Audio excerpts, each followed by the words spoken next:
பாட்டி, என்ன பாட்டி நீங்க நீங்க அந்த பக்கம் வருவீங்கன்னு நினைச்சு நான் இந்த பக்கம் வந்தேன். அடிக்கடி பட்டுச்சா? காட்டுங்க.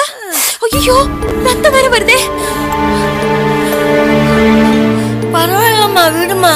சின்ன அடிதான, ஒண்ணும் ஆகாது. இல்ல இல்ல, நீங்க வாங்க, டாக்டர் கிட்ட காட்டிட்டு ஊசி போட்டுட்டு வந்து. தாயே, ஒன்னும் கவலைப்படாதம்மா. இது காட்டுலயும் மேட்லயும் வேலை செஞ்ச கட்ட, எனக்கு ஒன்றும் ஆகாது. நீ போயிட்டு வா, கிளம்புமா. நான் சொன்ன நீங்க கேட்க மாட்டீங்களா? வாங்க, நீங்க ஏந்திரிங்க. பரவாயில்ல, விடுமா. உன்னை பார்த்தா ஆச்சரியமா இருக்குது. கார்ல போறவங்க அவங்க மேல தப்பு இருந்தாலும் நிக்காம ஓடிடுவாங்க. ஆனா நீ என் மேல தப்பு இருந்தும் இவ்வளவு அனசரணையா இருக்கிறியம்மா. உன் நல்ல மனசுக்கு நீ நல்லா இருப்பம்மா.